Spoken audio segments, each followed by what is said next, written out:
hand on your heart, look up at the sky, smile, and say, hey, I'm alive. Thanks for being alive with me today.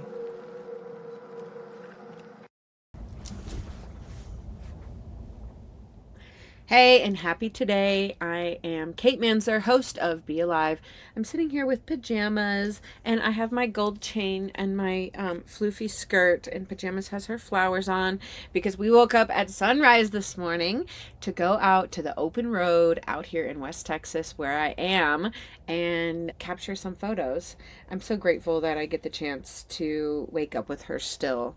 I've woken up with her not every day because of course I travel a lot, but most days for the past 12 years. And just a couple days ago I was writing in my journal when I woke up in the morning, and I thought, "Oh my gosh, I got the privilege to wake up today. Pajamas got the privilege to wake up today. What are the odds? What are the odds of both of us waking up, including you listening, right? Like, people die every single day, but the odds of me and all my family members and the people that I love, my friends and my dog, waking up alive on a given day, that is radical. That is so cool. And for that, I am grateful. So if you're listening to this, it means that you too, as well as I and pajamas, got the privilege to wake up today. And if that ain't something to celebrate, I don't know what is.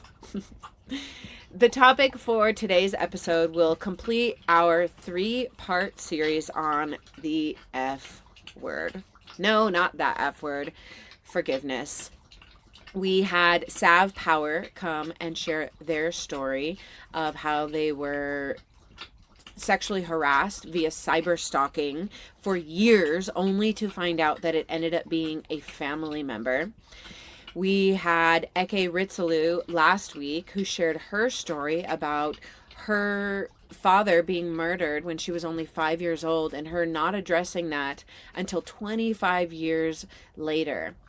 Sav is a filmmaker and forgiveness coach. Eke is a therapist and forgiveness coach, which tells you what you need to know about their stories, which is that they underwent very severe trauma, and they are now sharing their story and the message about how now they feel freer than ever because they went through and opted to go through a forgiveness journey. That's the F word that we're talking about. And in today's episode, I am going to share with you my story of forgiveness. One of my stories of forgiveness. It is something that happened to me in 2016 that I never saw coming. Forgiveness wasn't even really on my radar too much, and I just had this spontaneous experience that has completely changed my life. I grew up and developed, especially in my later, like, adolescent, teenage years and beyond, with a lot of resentment against my mom. We are from Wisconsin, and I grew up with alcohol in my house and alcohol in my community. If there's one thing about Wisconsin people, it's that they drink a lot. And I really had no idea how much my family drank until I started to get older. And as I was realizing how much my family drank, my mom's alcoholism was also accelerating. So when I was in high school and then when I went off to college, this was around the time that my grandma passed away, her mom, which was a really hard time for her. And at that time, her alcoholism really accelerated to the point where, like I was when I was an alcoholic, I'm almost 5 years sober now, but I used to drink every single night, pretty much. And my mom drank every single night for many, many years. And it was like, if you have ever had an addict or an alcoholic in your family, if you have ever gone to an Al-Anon meeting, you eventually learn that we cannot make we cannot make addicts and alcoholics get better. Like, I thought that I could, though, for so many years. For so many years, I tried everything to get my mom to stop drinking. I wrote her letters. I would have heartfelt conversations. I would criticize her. I would yell at her. I mean, you name it. I tried it. And every time that I tried this thing that I didn't know then was futile, but is futile because there's nothing that I can do to make her realize in her soul journey, in her human journey, that she has a problem. But every time I would try something and it wouldn't work, I would get more angry and more resentful, to the point where when I was in my 20s and 30s, when, let's be real here, I had my own alcohol problem, but I was just pointing all of my fingers at her, as we do as we do when we project on others and we see what we don't like about ourselves in other people. Instead of addressing my own alcohol problem, I just put all of my anger and resentment and disdain on her. And to be fair, I mean, one could say that her problem was at a different level than mine, but that's only because she's 22 years older than me, right? I'm sure if I would have continued on my path of drinking like I would have been exactly where she was at that age. I went through a big awakening in 2015 and started to really just open up to spiritual growth and healing, but I still had an alcohol problem, and I still had so much anger and resentment towards my mom. I'm going to tell you the whole other story in another podcast about that awakening and how I quit my job at Google to travel around the world, and this whole wild, crazy journey that life took me on at that time. But for this story, for the purposes that you need to know, is that I had left my job at Google to travel around the world to fulfill this dream because I had this awakening and I realized that I might die tomorrow. And now we are in Bali. And I have still my own alcohol problem, but I'm still pointing all the fingers toward my mom. Had just been carrying this huge anger and resentment against her for years and years. So now I'm at Bali. I've never been to a yoga and meditation retreat in my life, but I was on this spiritual journey traveling around the world. This is very early in that. This was like the second country that I went to, and I decided that I needed to go to a yoga retreat. This yoga retreat was very interesting. It's called Prana Veda in Bali, and it is run by this very interesting German woman named Renata, and her thing is water healing. And actually, this whole retreat is called a yoga retreat, but once I got there, I realized that it was really like a meditation retreat in disguise. We did yoga every day, but she also exposed us to different types of meditation every day at this retreat. So the first day we did just like seated meditation. We also did Kundalini, like shaking your hips meditation. We did breath work meditation, which I had never done, which was wild for me. We did all these different types of meditations. Well, Renata, her specialty, her favorite type of meditation is called Watsu, also known as water healing. And she has built this amazing retreat in Bali. And in the center of the retreat, which is on the ocean front in North Bali, she built a beautiful, beautiful pool that is solar heated to the exact temperature of the human body. And that is what is required for Watsu water healing, which has some similarities to the float tank deprivation, sensory deprivation, if you've ever been in one of those. Basically, you go in this pool, and here I am, Kate, 30 years old or whatever I was, have like never done meditation, and I'm just like, cool, let's do it. So you get in the pool. I got in the pool, and you attach these floaties to each one of your legs, and then someone holds your head. So someone is standing in the pool, which is like waist deep, just gently holding the back of your skull, and you have these floaties on your legs. So you're horizontal, floating on the pool, but with no effort on your part. Now, what they do is they tell you to close your eyes, and your ears are underwater, so you can't really hear. You're in this pool that's the exact temperature of your body. Your eyes are closed, and suddenly you are just drifted off into essentially like a sensory deprivation experience. And the person who's holding your head with just their fingertips at the base of your cranium. They're just gently moving, literally like 1 centimeter to the left, 1 centimeter to the right. But when you close your eyes and you're floating in that pool, that's the temperature of the body, I felt like I was like floating miles and miles in space. It was wild, but your body is actually only moving such a tiny, tiny amount. But because of the lack of sound and because you just feel like you're floating, I was absolutely transported. And I had no idea what to expect. I had set zero intention. I wasn't even in a place in my life where I had been thinking a lot about my resentment towards my mom. But what happened when I dropped into that experience was absolutely life changing. When I closed my eyes and I floated in that water, an image flickered up in my mind's eye, and I saw my mother holding me as a tiny little infant. She was just holding me, and I saw her, and she was looking in my eyes. And I'm the oldest child, so I am her first baby. I made her a mom, just like all you other first babies out there. We're not better than the others by any means, although maybe we think we are. But there is something special about that first. It's special for the parent to have that first experience of being a parent. And so in this vision, I saw her, and I had just been born, and she was holding me in her arm, this tiny little infant. And she looked at me with just the most love. And she looked at me with just this earnest desire to be a good mom. But in this vision that I saw in my mind's eye when I was floating in that pool with my eyes closed, I was also conscious and aware of that she had this whole line of soul experiences that preceded my birth.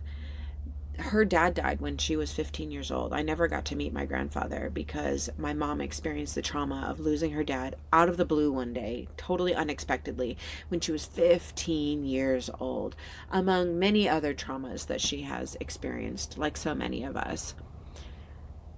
And I saw that whole line of all of those traumas, and not just all of her experiences, not only the traumas, all of her experiences that she had had in the 22 years preceding the birth of Kate in 1985. And I saw the juxtaposition of those two things.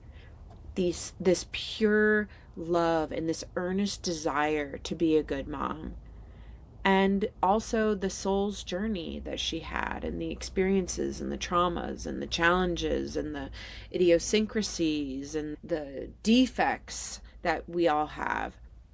And I just saw that so clearly. And when I was able to see those two things together, that she loved me and she tried, but she's human. All of the resentment that I had been carrying for her just melted away. And I was just aware of her humanness. And I was aware of her soul's journey and my soul's journey.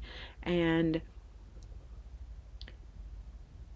I had no idea that vision would crop up. I didn't conjure it. I wasn't even thinking about my mom. But as I opened my eyes from that pool, and it was the end of my Watsu water healing experience that day, I was blown away. I was absolutely blown away that I was able to see something that is real. It's real for all of us. We all mess up. We all screw up. We say the wrong thing. We do the wrong thing. We have vices and addictions, all of us. And some of us become parents. Some of us are friends or sisters or brothers, and we mess up along the way on there as well. And so it was this beautiful, profound humanness that I was able to finally see in my mom. And I was able to understand that she tried her best and she screwed up in some ways, just like we all do. And from that day forward, the resentment and anger that I held toward my mom never returned. of course I get mad at her. I get frustrated. I'm too critical of her. I'm human, absolutely. But that deep seated resentment that I had held against her for years for her being an alcoholic was gone. That is one of the most profound forgiveness experiences that I have had in my life. And as a result of that, I recorded a meditation that I am going to play for you here in a couple of minutes. This meditation is based on that vision that I saw, where if you are interested in trying that experience, I don't have a pool for you heated to 98.6 degrees, although you could play this meditation in a float tank. That'd be pretty cool. But you could also just lay back on your bed or on the couch or on the floor or sit up and really just do this visualization and see if it opens something in you for someone that you are holding resentment against. Maybe it's yourself, maybe it's a parent. I specifically recorded this meditation. I called it a meditation to release resentment towards your mother, because so many of us hold resentment toward our mothers. It is just the plight of mothers. I'm so sorry. You guys do so much for us. You bring us into this world, and for some reason, we're just angry at you. I'm not going to become a mother, so I will never really know what that experience is like. But now I feel like this meditation and this experience has allowed me to develop some empathy for all mothers, and certainly empathy for my own mother and for the mother archetype as well. The ending of this story, before I give you this meditation, the ending of this story is wild, which is, I don't know if all of these are connected, but they have to be, because that was in 2016. I had that experience in Bali, and then in 2020 I decided to never drink alcohol again. Then in 2020 I had another awakening experience where I realized that I needed to stop drinking. In between 2016 and 2020, I stopped holding resentment towards my mom. We just had like a normal relationship where I wasn't angry at her all the time, and like nothing changed on her end. She didn't do anything differently. It was just me. I just released my resentment. I stopped hating her. I stopped being angry at her. I stopped holding all those grudges. And it was great, actually. And then in 2020, like I said, I had this experience where I was like, I had to look at myself. So I gave up alcohol. That was 5 years ago. And I never coached my mom because, like I said, after 2020 or after 2016, I stopped talking to my mom about her alcoholism. It was just like, if she wanted to bring it up and talk about it, great. Almost never happened. But I was no longer going to needle her or coach her or be angry or criticize her about it. And interestingly enough, when I gave up alcohol in 2020, I didn't talk with her about it. I didn't try to get her to do the same. But through her own soul journey, and I think that there's like generational healing that happens through our families when people take big steps towards healing. My mom is now, I'm like getting emotional saying it.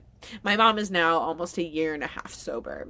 In July of 2023, my mom stopped drinking at 62 years old, and I'm so proud of her. It's so beautiful. I didn't do it for her. I stake zero claim in her getting sober. She did that all on her own, and her courage and bravery astounds me, and I'm so glad that we get to be on this path together where we're both like the most badass sober bitches who ever lived. But it's just so wild how forgiveness is this, just like, it's so powerful. It's so powerful.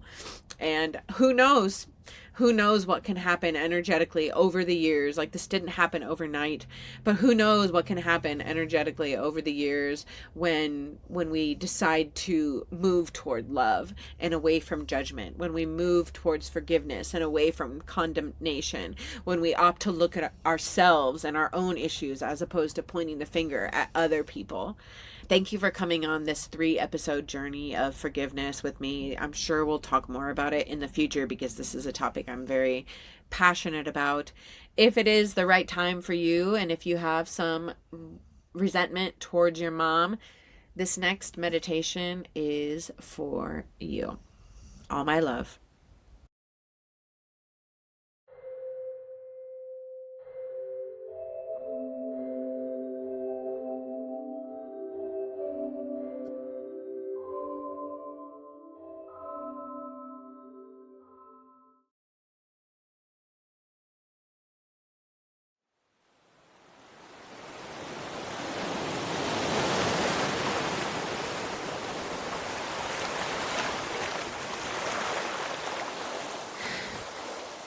Allow yourself to sit back, to close your eyes,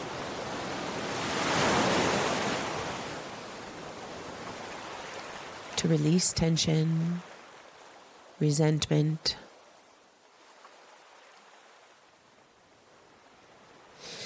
and as you follow your breath in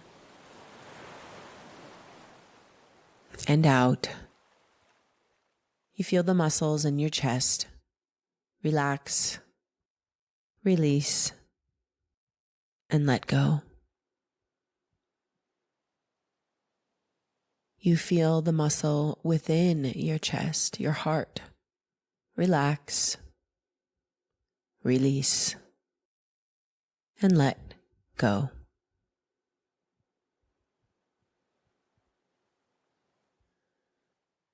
You feel a sense of openness come about you.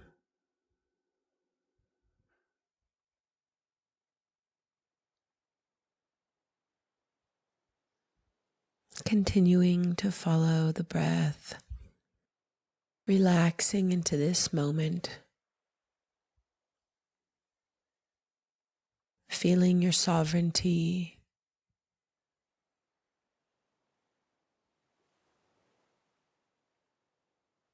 your sense of peace, your sense of love. And with your eyes closed like a movie screen on the inside of your forehead, an image flickers up. You as an infant,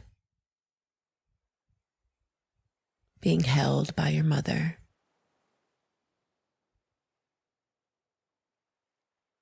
You see it both from the outside as well as from your own perspective and the perspective of your mother. She holds you close to her chest.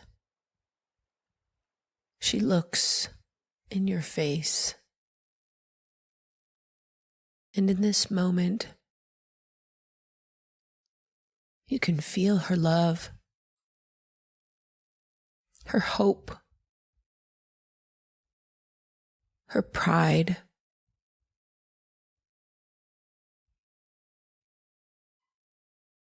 pure love.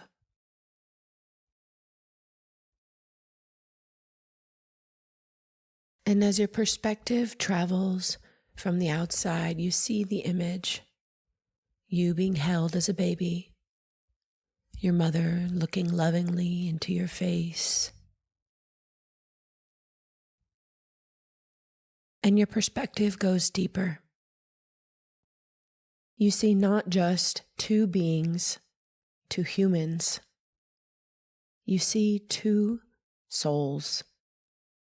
You, a new soul, having come into this world.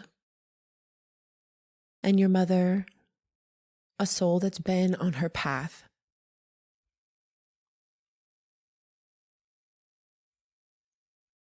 You feel both the love,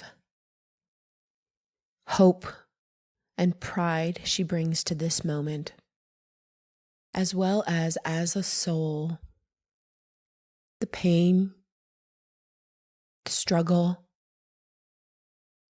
and the trauma she has endured, like so many others, in her time on earth. You can see and feel at once that she wants to do her very best, but that she has limitations, flaws, challenges.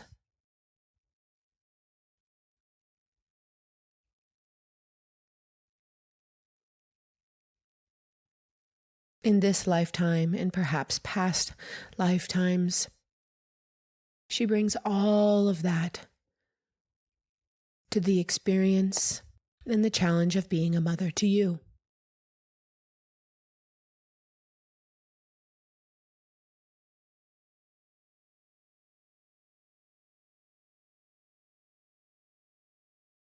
You continue to feel that pure love energy between you.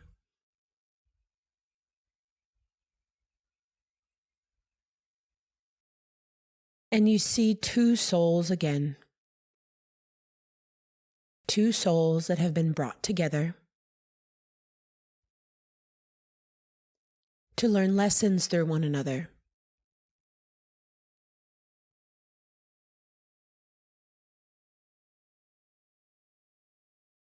Two souls who will learn and grow on the path of life together.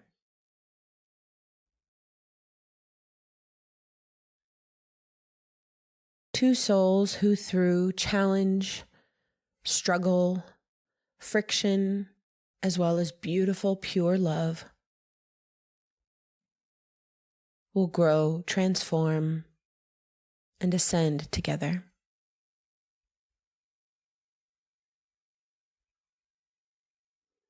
You zoom out further and see that you too have challenges, virtues, mistakes, limitations, but that, like your mom, you do your best in life.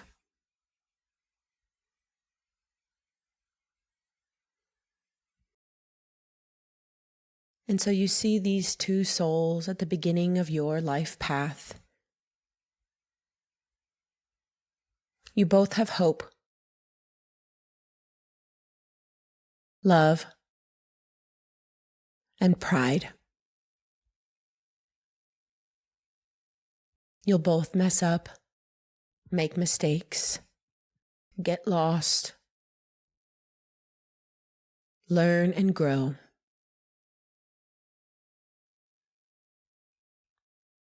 And as your mom takes one hand and brushes her thumb lovingly on your cheek, with all of that love that bringing new life into the world brings, you have a deep understanding of her humanity and the work of her soul. Your heart opens.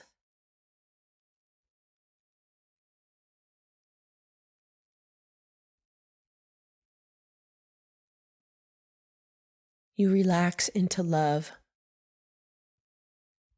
forgiveness, understanding, and release.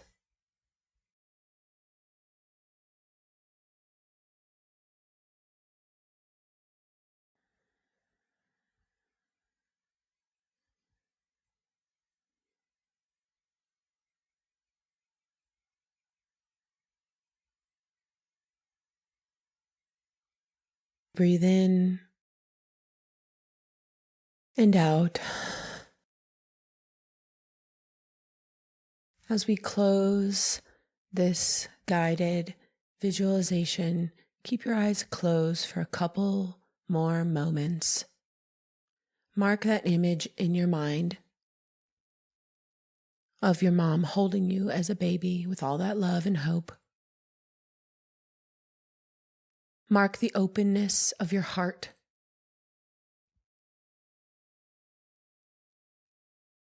Mark your perspective as seeing everyone as a soul on a life path, learning, growing, making mistakes, getting lost, found, and doing our best.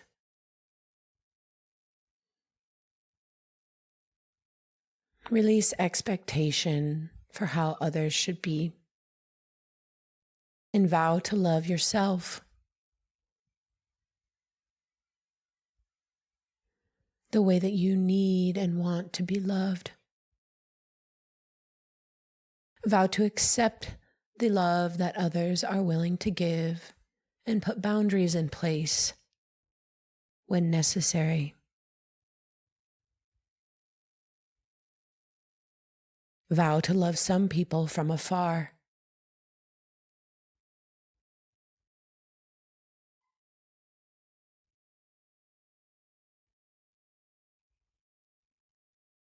And vow to cultivate compassion for everyone's life path.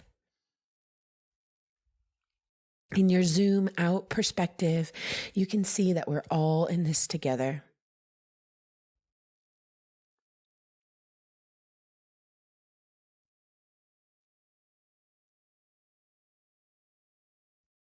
You allow feelings of well-being to course through your body as you relax into this state of acceptance, forgiveness, love, and perspective. A smile comes to your face. You take another couple of breaths as you come back to the present moment.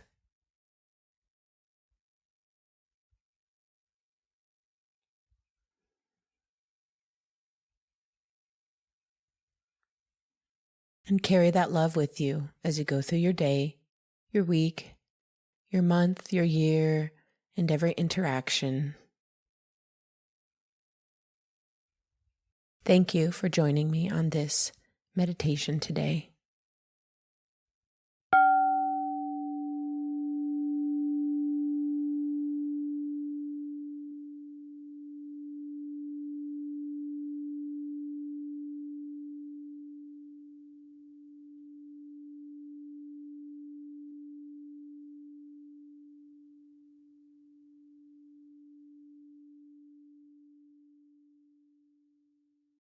Thank you for listening to Be Alive with Kate Manser, and I'm going to close us out with a little reminder that I just dropped the book. I wrote a book. I got this crazy, I had to write a book. It started in 2015. I came up with the idea. I was writing and taking notes for a few years, and then finally in 2020, 1 week before the pandemic, You Might Die Tomorrow, So Live Today was published, and it still sells copies every single day, almost 5 years later. Like, do you guys understand how wild that is for a debut book to still be selling? And I'm not with a major publisher. I sell copies of this book every day for the last 5 years. It's absolutely bananas. It has like 4.4 rating on Amazon. It's got a 4.2 or 4.3 on Goodreads. This book has changed people's lives. If you have already read this book, thank you. If you haven't, this book is really something that can radically change your perspective. If you are looking to break decision paralysis, if you are looking to break through overthinking, if you are looking to make a big leap in your life, or if you're just looking for a base layer of gratitude and awareness of the radical beauty that we live in every single day, get this book. You Might Die Tomorrow. It's on Amazon. It's on bookshop.org. It's on my website. Get this book. This book will keep you engrossed. It's got good stories. It's got psychology. It has inspiration. You will not regret getting this book. You might die tomorrow. Live today, y'all.